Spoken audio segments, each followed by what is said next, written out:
And now, it's time to sit back and enjoy the Two True Freaks Internet Radio Broadcast. Attention, people of Earth. Do not resist us. All who oppose us shall be annihilated. We command the most powerful army of monsters in the universe. They are sure to defeat your Earth monsters. All those who are hearing this are now under the control of the Earth Destruction Directive.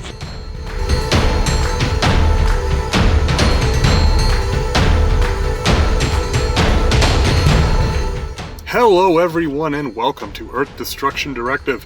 I am your host as always, Mr. Luke Giaconetti. I'd like to thank everyone for downloading and listening to the show today, and I hope everyone enjoyed our last episode where we took a look at Dawn of the Monsters from 13am Games and Way Forward Technologies, the very cool indie Daikaiju Kyodai Hero beat-em-up game that I have been playing on my Nintendo Switch. Update on that. I'm on the last stage in this game. This is a really, really fun game, so please check that out. Please go listen to the episode if you haven't listened to it, and check that game out if you have a system that can play it. Today we are going to be jumping back over to Ultraman. I know we've covered a little bit of Ultraman in the last few months, and that's no different here. We're going to be taking a look at episodes 32 and 33 of the original Ultraman series, featuring two pretty, well-known, I'd say, or at least foes we've heard from recently. Let's just leave it at that. And we'll get right into that. But first, we do have some news. So first and foremost, mentioned it last time out, put this up on the Twitter and the YouTube, can confirm Fathom Events is screening Godzilla Tokyo SOS on March 22nd. Go out there and get those tickets.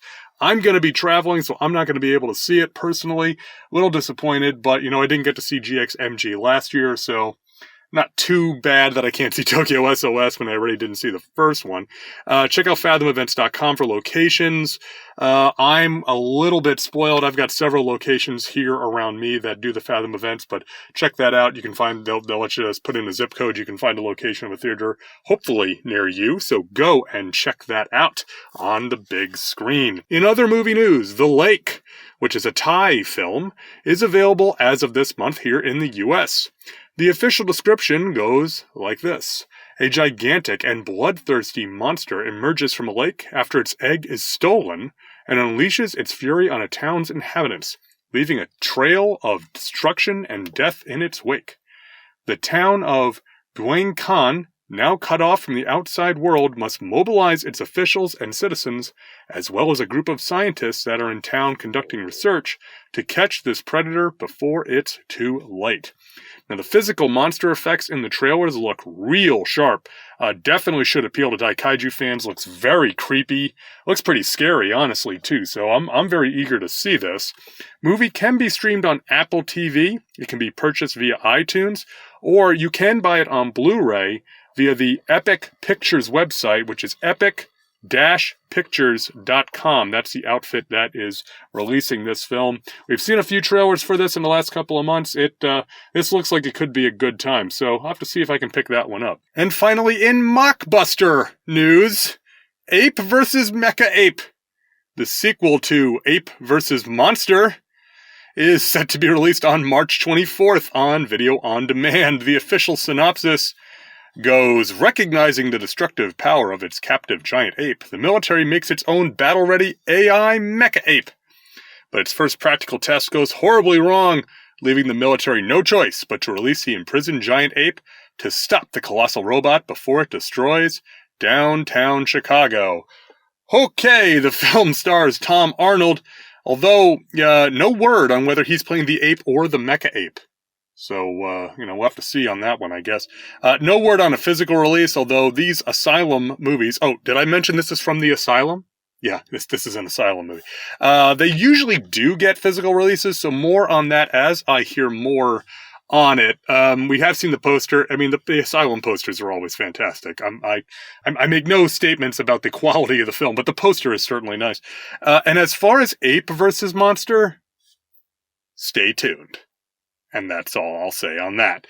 So, if you've got any news or notes you would like to share, go ahead and send them to me, earthdestructiondirective@yahoo.com, and we'll talk about it here on the show. You can also pass them along on Facebook or Twitter, Discord, or YouTube. There's all sorts of ways to get in touch with me. So, looking forward to seeing what comes up, and we'll see what any news breaks. There's always seems to be something new in the world of Daikaiju out there. So, all right, we are going to take a quick break, and we will get back with the first of not one, but two episodes of Ultraman right here on Earth Destruction Directive. Hi, I'm Ruth. And I'm Darren of the Rad Adventures Network. We're a married couple who enjoy great stories of all kinds, including adventures, mysteries, science fiction, and fantasy. Please join us for a variety of podcasts focused on a range of pop culture topics. Trekker Talk is about 23rd century bounty hunter Mercy St. Clair from the comic Trekker by writer and artist Ron Randall. It's a blend of classic sci-fi adventures and noir mysteries set in a retro future. Xenozoic Xenophiles is about the comic Xenozoic Tales by writer and artist Mark Schultz. It's a post-apocalyptic adventure series filled with Cadillacs and dinosaurs. Warlord Worlds covers the many comics of writer and artist Mike Grell, including The Warlord, John Sable, Green Arrow, and the Legion of Superheroes. Sensational Sleuths, where we talk about favorite mystery novels, movies, and TV shows. Fantastic Fantasies, where we share our favorite fantasy films and books. And Amazing Adventures, where we discuss action-packed adventure stories. Listen on Podbean, iTunes, Stitcher, Google Play, and YouTube. And follow us on Facebook, Twitter, and Instagram. Or visit radadventuresnetwork.com to find all of our shows and links to our social media pages. That's RAD, R-A-D, which is short for Ruth and Darren. All right, we are back here on Earth Destruction Directive. Ultraman Episode 32, The Endless Counterattack, subtitled Introducing Scorching Monster Zumbular, originally aired February 19th, 1967 on Tokyo Broadcast System. Our writer is Keisuke Fujikawa. Fujikawa has countless credits for tokusatsu and anime. Specifically for Ultraman, he wrote episodes Cry the Mummy, which we covered way back there, featuring the reanimated mummy and the Sphinx monster Dodongo. And he also wrote the episode Passport to Infinity, which featured the strange multidimensional creature Bolton. So, responsible for the creation of that very well-known monster. Our director is Toshitsugu Suzuki, one of the most prolific directors actually on Ultra 7. Believe it or not, and did also direct show episodes for shows such as Mirror Man, Ultraman Ace, and Fireman. Now for Ultraman, this is funny. He actually directs both this episode and the next one. So he gets 2 episodes in a row. I guess they had him on set for a couple of weeks. But yeah, you'll see his name a lot in Ultra 7 if you take a look at the directing credits. Our synopsis is adapted from ultra.fandom.com and goes a little something like this. Patty, a member of the Science Patrol India HQ, is on vacation in Japan, and Hayata uses trickery to ensure that he is the one to escort her, much to the chagrin of Ide and Arashi, and the amusement of Captain Muramatsu. But Patty's vacation is cut short when a strange fire breaks out in a forested area near Miyanomori, which is being developed. The SSSP are deployed, Ide and Arashi fighting the fire from the jet VTOL using extinguishing fluid, while Hayata and Patty investigate on foot. The pair find the water in a nearby river to be boiling, and then experience an earthquake, although they do escape unharmed. Soon the cause of the destruction is revealed, the monster Zumbular, awakened by the destruction of his home from the development. The kaiju emerges and turns several sites into a blazing inferno, with the forest literally bursting into flames just from his presence. Eventually, he makes his way to a chemical plant where he is met by the SSSP. Unable to stop Zumbular with small arms fire from Hayata and Patty, the SSSP can only mitigate the damage from fires as the monster retreats. With his path of travel putting Zumbular en route to Tokyo, the JSDF deploys armored divisions to halt his advance, joined by the SSSP. But the JSDF tanks are overmatched by the intense heat which Zumbular generates, melting the armor into slag.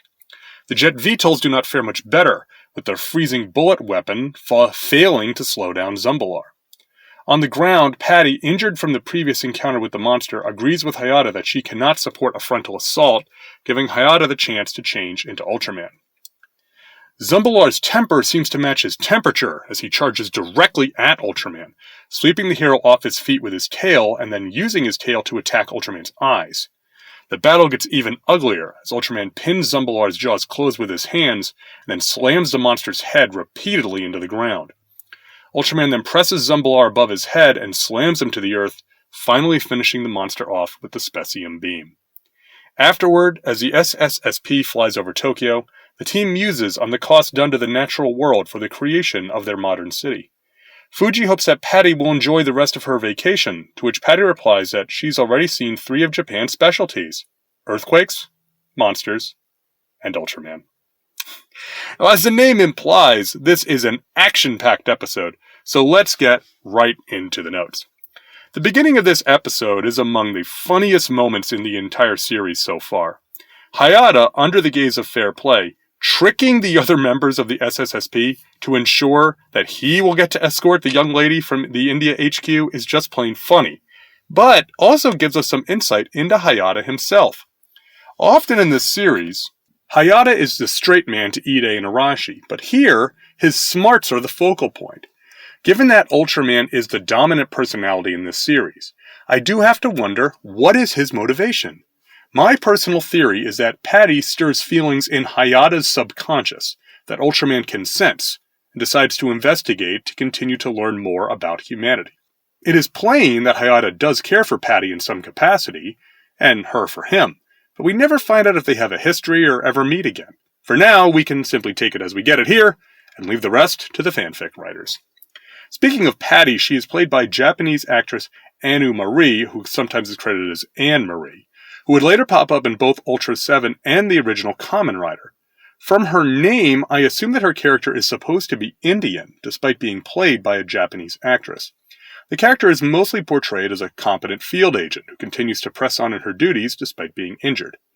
The plot does get a little muddled near the time for the big fight, as she has to be shuffled off screen so Hayata can transform, and it's not really clear how she was injured or what she's doing.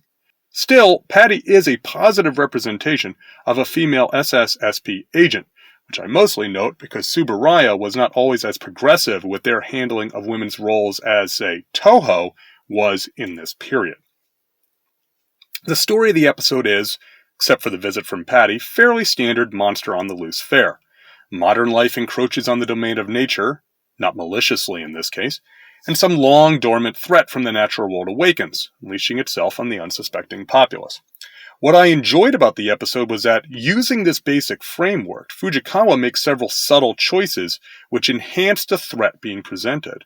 The seemingly spontaneous combustion of the forest from the intense heat radiating off from the then as-of-yet unrevealed Zumbalar is a memorable and striking story beat. Similarly, having the SSSP being called in on a civil rescue operation to douse the flames is a great turn as well, as I am always a fan of the SSSP or any team on an Ultra show taking part in defense or civil activities beyond simply fighting monsters. Now, speaking of the monster, Zumbalar, the Scorching Monster, lives up to his fiery title. Modified from the Gavadan Beta suit, Zumbalar is much more menacing than that monster. His horns and back spines are cast in a translucent orange material, and they are lit from the inside. It's a simple but very useful effect of making them glow with thermal energy. The contrasting color also helps him stand out more than Gavadan, who did look a little plain. Zumbalar is a ferocious fighter, reminded me of the monster Goldon from a few episodes back, and that we had a quadruped who still fought tooth and nail against Ultraman. Evidently, he made enough of an impression that he was brought back for the American-produced series Ultraman the Ultimate Hero, aka Ultraman Powered, which naturally never actually aired in the United States, but that's neither here nor there. And listeners will also recall that Zumbalar showed up in the finale of the comic Trials of Ultraman, as covered on episode 114 of this show. The special effects around Zumbalar are well done as usual, with the most noteworthy portions being the huge amounts of fire all over the set. The image of the forest literally bursting into flames at Zumbalar's approach is quite a sight, And while it is not the most complicated effect, in the narrative it is very successful and strongly puts over Zumbular as, in fact, the scorching monster. The other heat-related effects which I liked were the exploding and melting tanks. Not a new effect for sure. Tsuburaya and company did this for Godzilla's atomic breath several times before this episode. But it is a classic which is always nice to see, and again, serves the story well, given our monster. One last portion of the show which I would like to mention is the epilogue, where the SSSP gives Patty an aerial tour of Tokyo. The characters freestyle that while Tokyo is a modern city, the cost of development and modernization is a disruption of the natural world, brought into sharp focus via kaiju. Most kaiju fans know and understand this theme quite well. What struck me upon this particular viewing was that this same theme is still not only true, but still also being used by the Ultra series today. Episode 10 of Ultraman Decker from 2022 addresses this exact theme, although taken in a different context. The other portion of the epilogue which I absolutely treasured is Patty's summary of her vacation. When the SSSP say that they apologize for vacation being ruined, Patty responds she saw lots of traditional Japanese sights, namely earthquakes, monsters, and Ultraman. Coming from a Japanese show, I find this response so terrifically awesome that it pops me every single time I hear it. It is so wonderful. That was why, you may recall, I put this up as the teaser for this episode. Loyal listener and friend of the show, Professor Allen of the Relatively Geeky Podcast Network has, as in the past, sent in some pre-feedback on these episodes, so here's the professor's take on the Endless Counterattack. Luke, as soon as I heard that you were going to be covering another 2 episodes of Ultraman, I ran straight to the DVD rack. I hope I can get this to you before you record as pre-feedback. Well, got it in under the wire there, Professor. On episode 32, The Endless Counterattack, I was shocked to learn that there was another woman in the Science Patrol other than Fuji, even though we had to go to India to find her. I thought both firefighting scenes were among the strongest action scenes this season. The effects were solid. The miniature work of the chemical plant going up was quite good also. Although I don't think the overall story had much to it, but it was action-packed and overall I like the message of this one. Just because you go on vacation, it doesn't mean you won't get called into work. Hear, hear, Professor. Hear, hear. Now, overall, the Endless Counterattack, it's a no-nonsense monster-in-the-loose story, albeit one which acquits itself well in that context. A well-executed monster and a fun guest star make this one a bit more memorable than some other monster-in-the-loose episodes, even if it never quite reaches some of the highest highs of that style. Very much worth checking out. Now, if you would like to watch The Endless Counterattack, you do have a couple of options.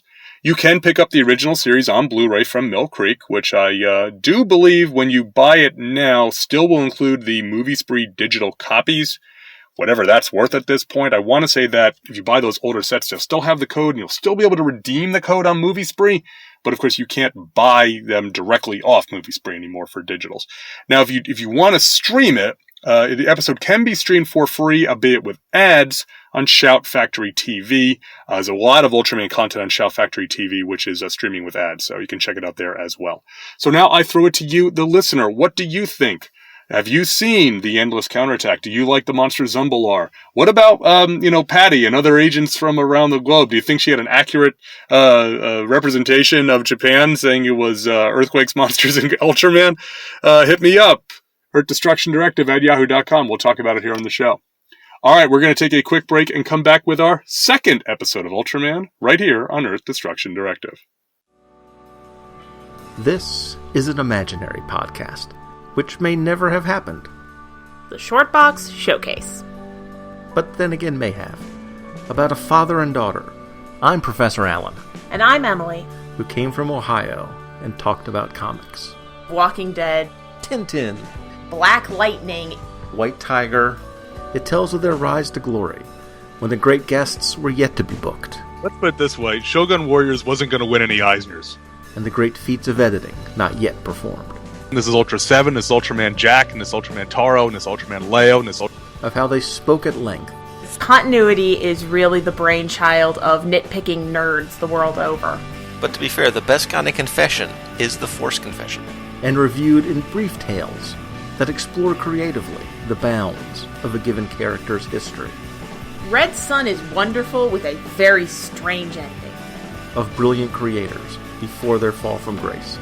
This is the era where Miller is at the height of his creative and artistic powers, and the ability of strong writing to encapsulate and transcend its time. Flash of Two Earths by Gardner Fox. This is an imaginary podcast. Aren't they all? Shortbox Showcase is part of the Relatively Geeky family of podcasts. Check us out on the web at relativelygeekypodcast.blogspot.com or search in iTunes for Relatively Geeky or Shortbox Showcase. And remember, we're not experts. We're just family. Okay, we are back here on Earth Destruction Directive. Ultraman Episode 33, The Forbidden Words, subtitled featuring Alien Mephiles, originally aired on February 26, 1967 on Tokyo Broadcasting System. Our writer is Tetsuo Kinjo. We have mentioned Kinjo before on this show, one of the key creators of the Ultra series, one of the creators of Ultra Q, head writer of both Ultraman and Ultra 7, and of course the beloved Ultra Mecha King Joe is named in his honor, and of course Kinjo died very young, very tragic. We've talked about Mr. Kinjo before on the show. And our director, as I said previously, is Toshitsugu Suzuki, who directed both this episode and the previous one. Our synopsis is once again adapted from ultra.fandom.com and goes like this. While watching an air show, Hayata, Fuji, and Fuji's young brother Satoru witness a tanker ship being moved through the air and then are kidnapped by a mysterious force. The SSSP tracks their vehicle along with several jets also taken to low Earth orbit, but are unable to find any trace of the three missing people. The next day, the SSSP is called out to investigate the appearance of a giant in the middle of Tokyo. Only this is no run-of-the-mill giant. It is Fuji! The SSSP agent does not seem to have a will of her own, and is instead the servant of the alien Mephiles, who has giganticized Fuji as a demonstration of his power. His demands are simple. Give him control of the Earth. The assembled SSSP and police refuse, and Mephiles creates illusions of the aliens Baltan, Zayrab, and Kamer as further demonstration of his power, and forces Fuji to smash a building to rubble. In his ship, Mephiles attempts to convince Satoru to give him ownership of the planet Earth, offering in exchange to let humanity live on another world that is without war and sickness.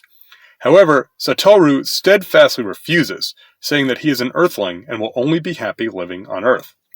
Hayata mocks Mephiles, saying that no human will agree to his terms, and readies to change into Ultraman with the Beta Capsule.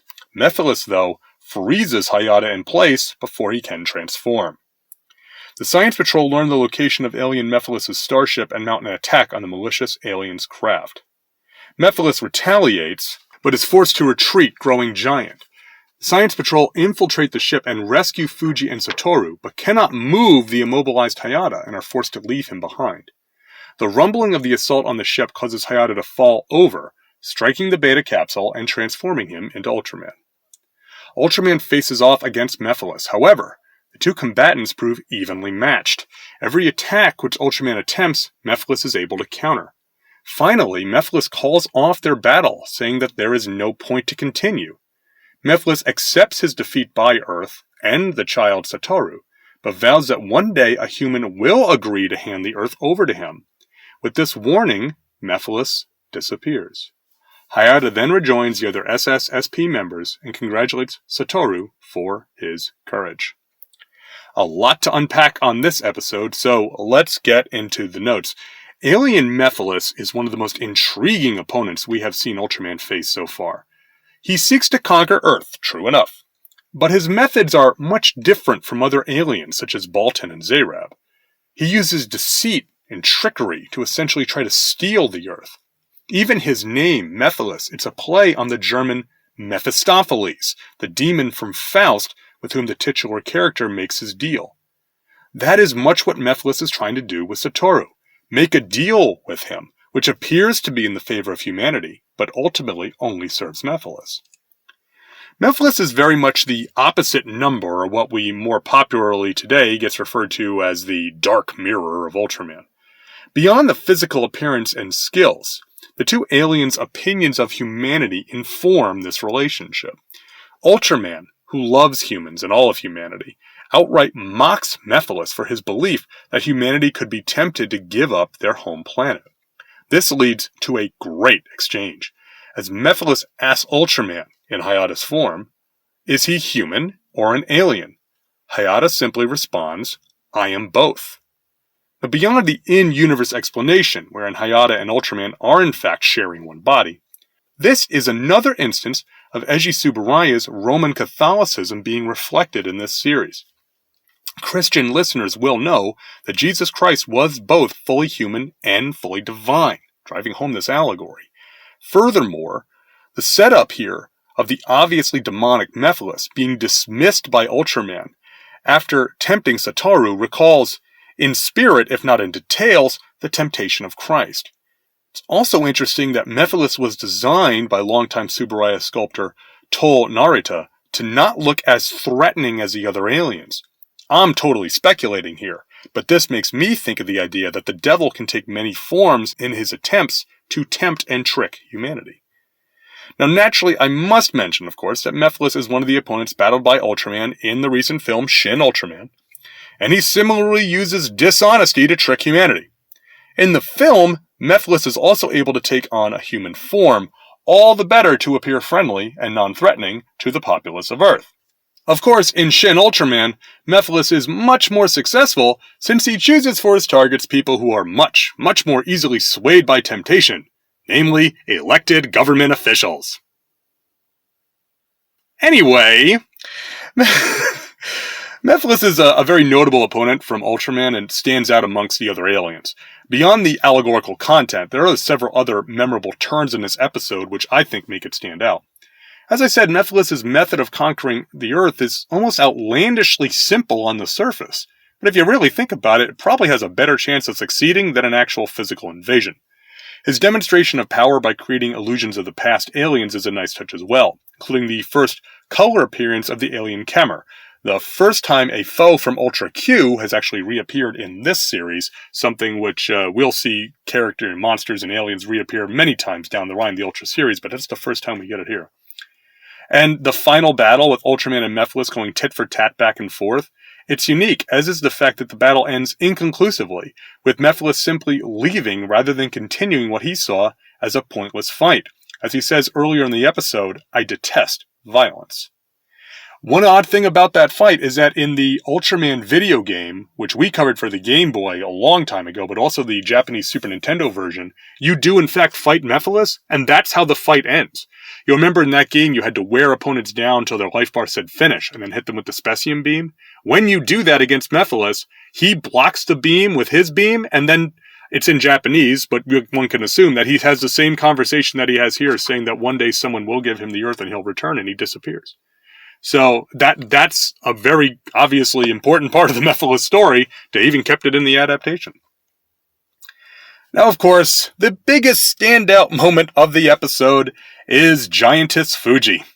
Even in a series as creatives, and let's face it, sometimes as outlandish as Ultraman, we have never had a situation like this before, where a member of the heroes is, quite literally, turned into a giant threat. Besides being an amusingly out-there sequence, seeing Fuji standing amongst the tall buildings, I'm pretty sure that more than one viewer found themselves strangely interested in a toweringly tall Fuji. I don't know if that particular take was a thing in 1967, but given as this was produced almost a decade after Attack of the 50-Foot Woman, I suspect that this was not accidental. Similarly, Mephiles makes Asami into a giantess in Shin Ultraman, although as if to hammer home the alternative appeal of that scene, she wears a skirt suit in the film rather than Fuji, who wears her duty uniform. The special effects this time out cover a wide variety of purposes. The ship being pulled through the air, or Ide and Arashi investigating in space, are well-done sequences. They're not altogether different from what we've seen before. They're not stand out. They don't have a ton of detail in them. But they do work. The levitating ship reminds me specifically of Bolton levitating the tanks back in the aforementioned episode Passport to Infinity, which we covered back on episode 61. Now similarly, the assault on Mephiles' ship by the SSSP is like scenes we have seen previously with the jet VTOL swooping in on attack runs. Inside Mephiles' ship, He alternately contains Fuji and Satoru in a stasis field, simple effect achieved with putting the actors on wires and an overcranked camera, with the addition of the classic alien flying sound effect, which most viewers will recognize as King Ghidorah's flight sound. Now combine that with the alien cameos, and then, Hiroku Sakurai getting to smash a couple buildings as a giant, you have an episode which gets a lot out of its effects, even if it's not a straight-up what we might call special effects episode. Professor Allen sent in some pre-feedback about this episode as well. Now, episode 33, The Forbidden Words, had a story going on, solid kids-level science fiction. The outer space scenes lacked in effects, but made up for that with sheer creepiness. As soon as I saw giant-sized Fuji, memories came back. I remembered a number of scenes from this one, all of them creepy, but that scene with Fuji was by far the most memorable. And it was nice to finally see a human destroy some miniatures. I don't know where this one ranks among the fandom, but I thought this episode was terrific. I'm going to cut in here. I do believe that in general this is one of the higher regarded episodes of the original series, Professor. I know I've always thought of it that way. I know Mephiles keeps coming back, and they said they brought him back for Shin Ultraman and essentially reused large portions of the story. So I would imagine it is pretty highly regarded.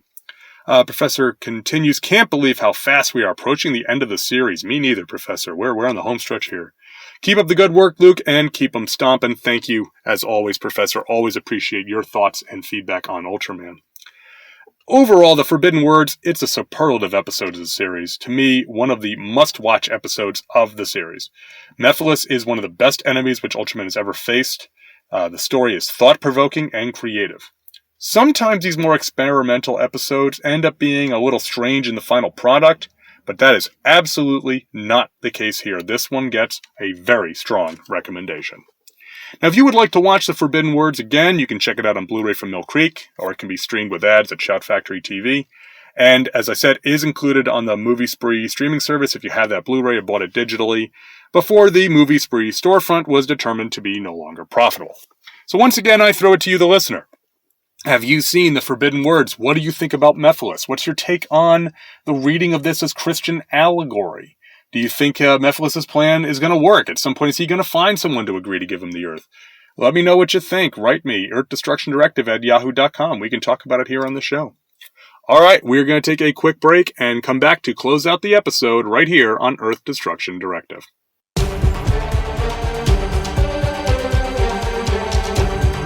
There's something like 115,000 English language podcasts in the world, and no doubt hundreds of them are aimed at the comic book genre.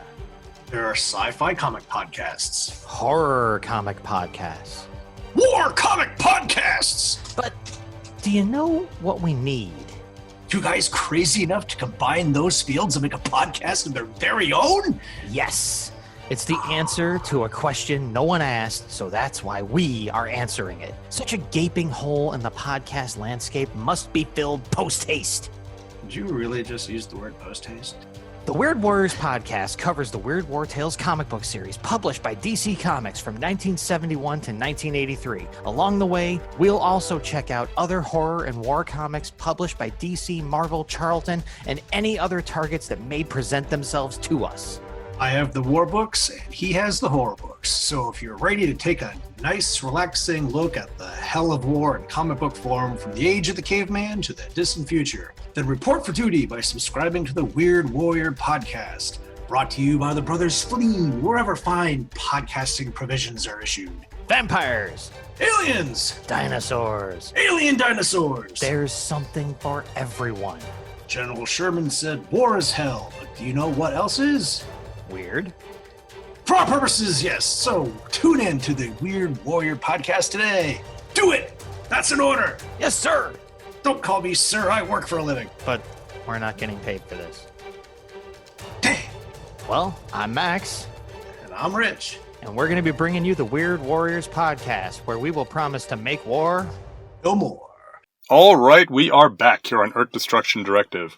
And now it's time for a little bit of listener feedback. If you would like to get in touch with the show, you can email me at earthdestructiondirective@yahoo.com. You can also reach me on Facebook, Twitter, YouTube, or Discord. Just listen to the outro and we'll have the information on how to get in touch with the show. So our email comes from Jimmy from NASA. Jimmy! How is it going, Jimmy? And Jimmy writes, Gorath, the prequel to the War in Space? Jimmy writes, what's up, Luke? Besides outer space, of course. I know Nate warned you that I'd write, so here I am. It's been a while, hasn't it? I'll never forget surprising you with an I'm not quite dead yet email shortly after you covered the War in Space a few years ago. Being Nate's intrepid producer since then has kept me busy. But someone has to fact-check that know-it-all, right? Well, hey, Jimmy, Nathan talks a good game, but I know you're behind the scenes. A good producer is worth their weight in gold. So I know you keep him on the straight and narrow, man. I get it, believe me. Sometimes I wish I had a producer to keep me on the straight and narrow. I'm out here freestyling on my own. Jimmy continues. Anyway, I heard you give me another shout on your Gorath episode. I've been listening with Nate as he binges EDD during Christmas break here on the island. It's funny that you mentioned the Mysterians and Battle in Outer Space, it's easy for me to say, in relation to Gorath and the War in Space. As you may recall on the Monster Island Film Vault episode you guested on for Battle in Outer Space, Mysterians, that film, and War form a pseudo-trilogy. Battle was at one point going to be a sequel to the Mysterians, and War was going to be a sequel to Battle. That's wilder than that one time I ran through a Japanese bathhouse to escape a space beastman and forgot my towel. First off, who hasn't been there? Am I right? Secondly, they seem like they should be a series. Because they sort of are like a meta series, but they seems like they could have made them into a series and actually put some continuity between them, but now they probably would be a series, but, in the Showa era, it's like, it was a series, but we didn't need to have the continuing elements. The first rule of franchise, don't talk about franchise, keep everything vague enough the audience will catch up, right? I mean, that's how it goes. Jimmy continues, but there is another connection. There's a fan theory that the War in Space is a sequel to Gorath. How? Because the moon is destroyed in Gorath, and the moon is never seen in the War in Space. As someone who's worked at NASA, hence my moniker, I would hardly call that evidence, especially since I've visited the moon several times, so I know it's quite intact. But I've also encountered Gorath once. Talk about Lovecraftian horror. It's one of many experiences from my storied life I'm still recovering from. I'll tell you all about meeting Gorath next time you visit the island. Have a happy 2023, sincerely. Jimmy, from NASA, Crane.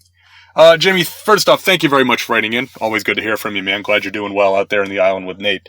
As far as that fan theory, I'm not going to lie, I've heard dumber fan theories. Most of them on the internet, and most of them involving the MCU. Because I think a lot of people who come up with fan theories for the MCU don't read comics. And then it's like, well, okay, we've already covered this sort of thing. But anyway, that notwithstanding, I guess there's nothing saying that the War in Space can't be a sequel to Gorath. There's nothing that I don't think specifically contradicts Gorath in the War in Space. They are Gorath is kind of the outlier from the other ones we've talked about in that it's trying to be more hard science fiction, whereas the others kind of lean more towards space opera. So I could see it being a stumbling block, but again, there's worse headcanons that I've heard than that, Gorath happens and then sometime down the road, the War in Space happens. I'd be willing to accept that. I mean, like I say, you never do see the moon. I do wonder what not having the moon long term would do to the climate and the, tidal patterns and gravity on Earth.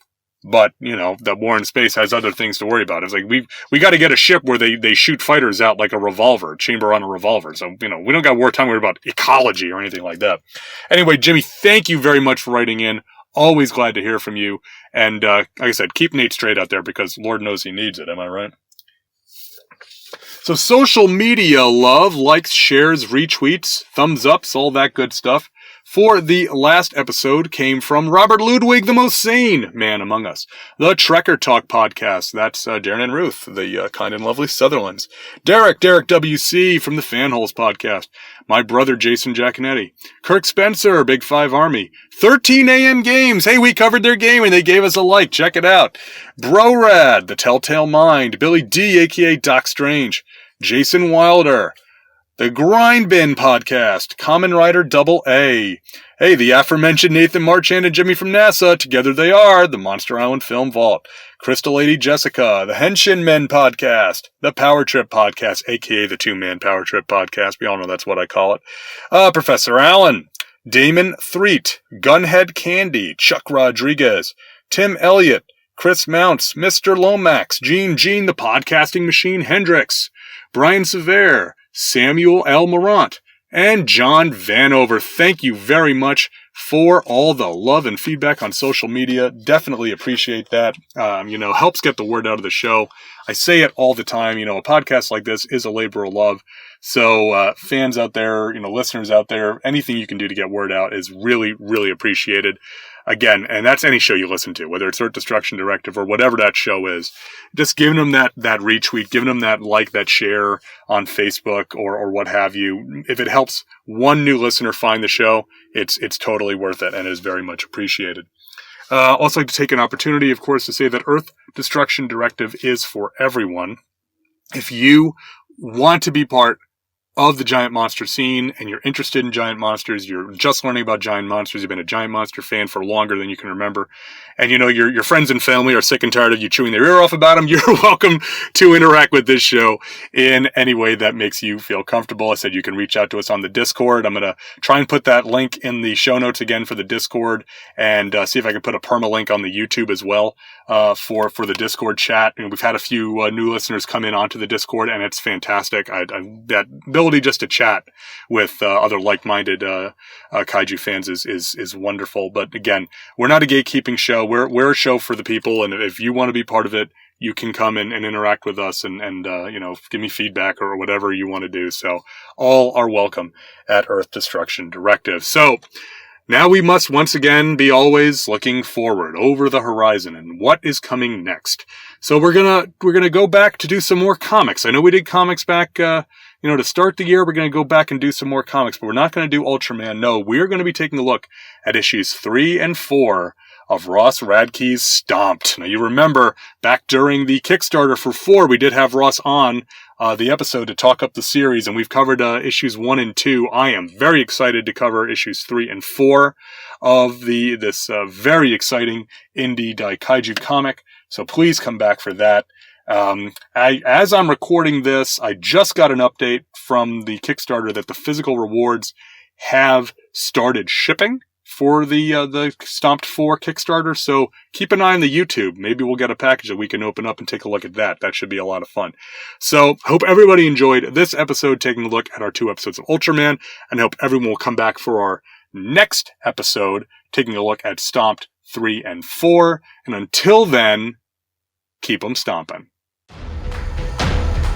This has been Earth Destruction Directive, a Daikaiju podcast, produced and created by me, Luke Giaconetti, as part of the Two True Freaks Internet Radio Network, available at twotruefreaks.com. This is a fan work celebrating the history and culture of Japanese giant monsters. All movies, TV shows, comic books, characters, and other intellectual property is copyright their respective copyright holders, and no infringement is intended or implied. If you would like to send an email to the show, you can email me at earthdestructiondirective@yahoo.com. I try to respond to all emails, and if you send in some comments, I will read them on the show. All episodes of Earth Destruction Directive can be found at twotruefreaks.com. You can also find the show on your favorite podcatcher. Just search for Earth Destruction Directive. You can even leave a review on your podcatcher of choice if you'd like. You can find me on Facebook. Just search for first name Luke, last name EDD. You can also get in touch with me on Twitter. Just search for the handle @LJacone. That's LJACONE. The theme song for this podcast is Future Gladiator by Kevin MacLeod, downloaded from Incompetech.com, licensed under Creative Commons by Attribution 4.0 license. Thanks for listening, and be sure to come back next time for more city-stomping fun here on Earth Destruction Directive.